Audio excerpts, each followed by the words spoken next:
भगवान गौतम बुद्ध बड़े शुद्ध खोजी है, एकदम प्योर। उनकी खोज बड़ी निर्दोष है।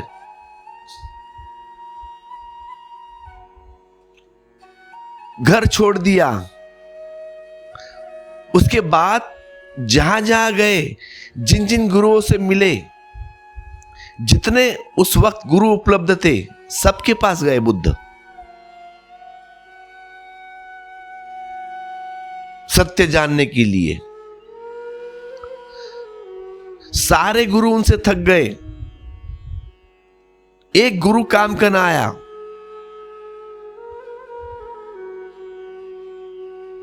क्योंकि जब असली शिष्य आ जाता है तब पता चलता है कि गुरु गुरु है या नहीं, या खाली एक दिखावा है।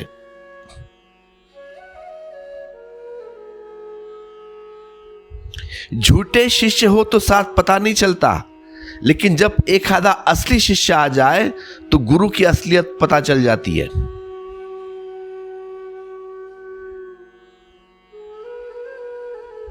तो अगर आपके मन में ख्याल हो कि कैसे पहचाने असली गुरु को, तो उसकी फिक्र छोड़ दो भाई।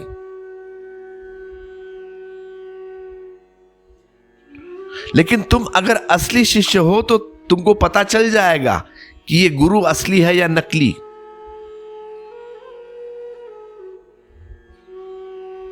क्योंकि जो नकली गुरु है वह स्वयं तुमसे बचेगा, भागेगा तुमसे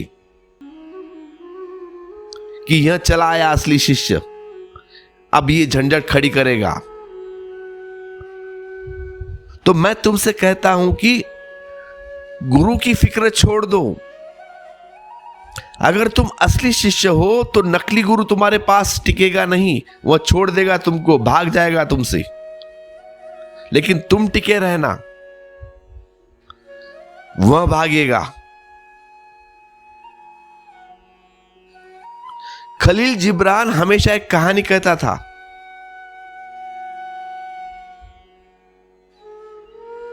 एक ऐसा ही नकली गुरु एक गांव से दूसरे गांव जाता था और वहां पे प्रवचन देता था कि मुझे स्वर्ग का पता है, कैसे स्वर्ग पहुंचना है उसका मुझे पता है। अब जिसको भी स्वर्ग आना हो तो चलो मेरे साथ। लेकिन परेशानी ये थी, कोई आता ही नहीं था।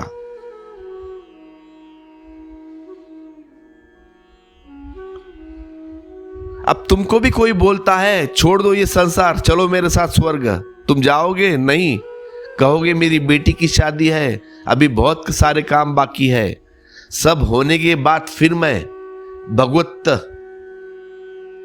के पीछे आऊंगा, फिर भजन करूंगा, अभी तो बहुत सारे हजारों काम बाकी है। तो कोई भी स्वर्ग जाने के लिए जल्दबाजी नहीं करता। कोई जाने को इच्छा नहीं, यही ठीक है भाई। स्वर्ग जाना मतलब मरण, तो कोई मरना तो नहीं चाहता। हम यहीं पड़े ठीक है।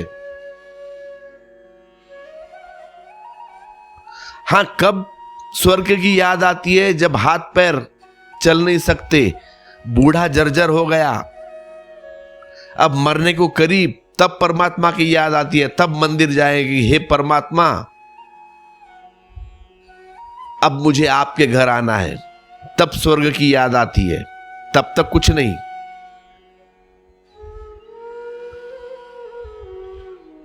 इतने जर्जर हो गए वृद्धावस्था से, बेड पर पड़े हैं, कोई देखने नहीं आता, लड़की बात नहीं करती, बेटा बात नहीं करता, बहू बात नहीं करती, दिन कटता नहीं, तब परमात्मा की याद, तब स्वर्ग की याद, तब भजन कीर्तन करेंगे, तब चार धाम जाएंगे। तो वैसे ही वह गांव गांव फिरता प्रवचन देने कि मुझे स्वर्ग का रास्ता पता है, आपको आना है मेरे साथ। तो लोग सुनते बातें उसकी, कहते आप तो जरूर अच्छा कहते हैं, हम बात तो जचती है, लेकिन कृपा करके हमें माफ करें, अभी नहीं।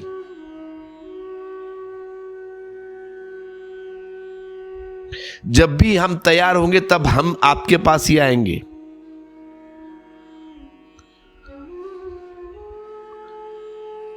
पैर छूते, उसको दान दक्षिणा देते, कहते माफ करिए गुरुदेव। ऐसा बहुत सालों तक चला, लेकिन आखिरी एक गांव में उसे उसका ही गुरु मिल गया। और होता ऐसे ही है, कभी ना कभी नकली गुरु को असली शिष्य मिल जाता है। धंधा अच्छा खासा चल रहा था, गया नए गांव में, शुरू हो गया भाषण देने, प्रवचन देने, क्योंकि वो जानता है स्वर्ग किसी को आना नहीं।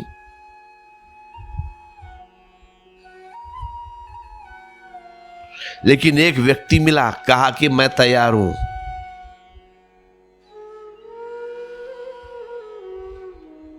मुझे ले चले।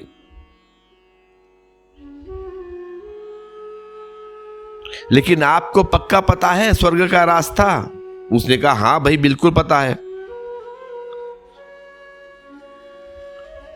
अभी तक तो इस व्यक्ति को कोई झंझट नहीं आई थी, क्योंकि कोई आया ही नहीं उसके साथ। कोई बोलता हम नहीं आते तो हम माफ करो भाई। लेकिन एक व्यक्ति मिल गया, कहता है कि मैं आता हूं आपके साथ, आई एम रेडी, मैं तैयार हूं स्वर्ग जाने के लिए। चलो, अभी से चलो, अभी इसी वक्त।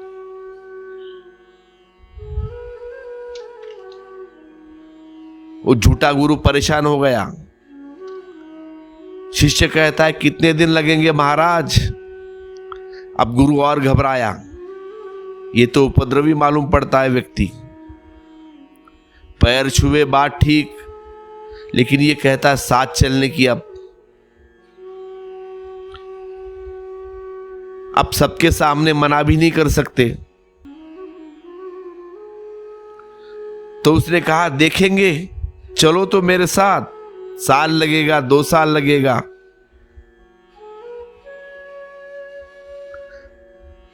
वो व्यक्ति हंसना तस निकला, चलो। 1 साल बीत गया, 2 साल बीत गया, 6 साल बीत गया। वह जो शिष्य है वह उसका पीछा ही छोड़ा नहीं गुरु का। कहता है कब और कितने दिन, कितने साल? अभी तक तो स्वर्ग आया नहीं। अब ये नकली गुरु परेशान हो गया।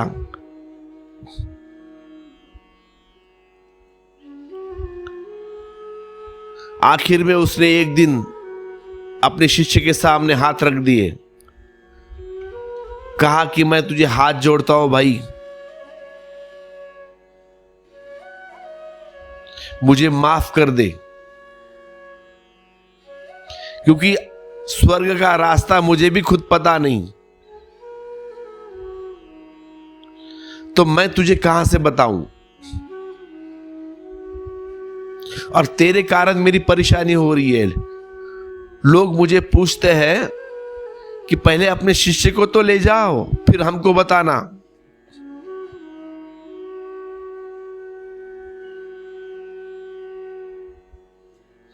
दुनिया में नकली गुरु है क्योंकि नकली शिष्य की संख्या बड़ी है। नकली गुरु बाय प्रोडक्ट है, वह सीधे पैदा नहीं होते, नकली शिष्य उन्हें पैदा करता है।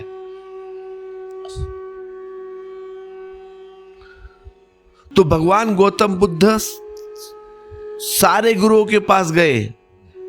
उस वक्त जितने भी गुरु थे नामचीन, सारे गुरु घबराए, क्योंकि यह व्यक्ति इतना प्रामाणिक था, जो जो उन गुरुओं ने कहा वह बुद्ध ने किया,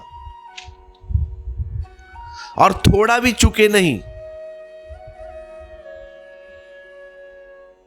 पूरा का पूरा किया, पूरी निष्ठा से। और उन गुरुओं को भी दया आने लगी कि हमने तो यह भी नहीं किया भाई, लेकिन ये व्यक्ति जो कहता है वह सब करता है, गलती निकालना भी कुछ मतलब नहीं है।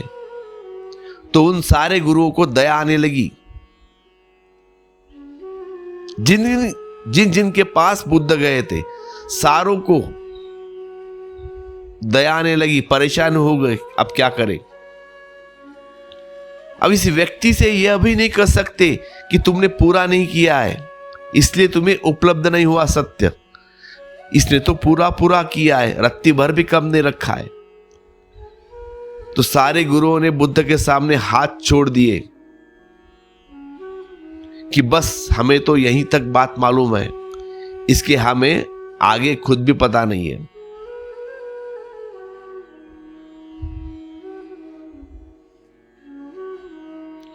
इसका आगे का हमें खुद भी पता नहीं है। तो बुद्ध ने सारे गुरुओं को चुका डाला। एक सच्चा गुरु साबित ना हुआ, तब सिवाय इसके कोई रास्ता ना रहा कि खुद ढूंढे। अब इसीलिए बुद्ध की बातें बड़ी ताजी लगती है, फ्रेश। उनकी बातों में बड़ी ताजगी है, क्योंकि उन्होंने खुद खोजा है, किसी के पास से नहीं लिया, किसी गुरु से नहीं पाया, किसी से सुनकर नहीं दोहराया।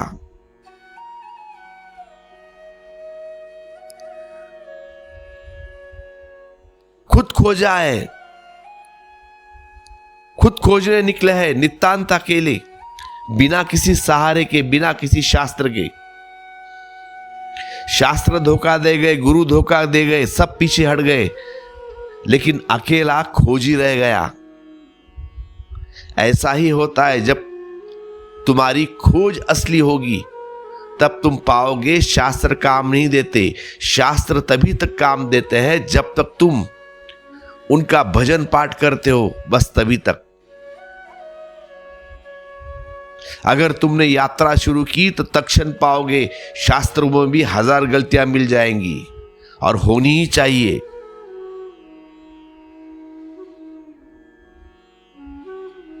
क्योंकि हजारों सालों से हजारों लोगों ने उसे दोहराया है। कुछ छूट गया, कुछ ऐड हो गया, लेकिन ये पता कब चलेगा, कैसे चलेगा? ये पता तब चलता है जब तुम खुद यात्रा करोगे तब।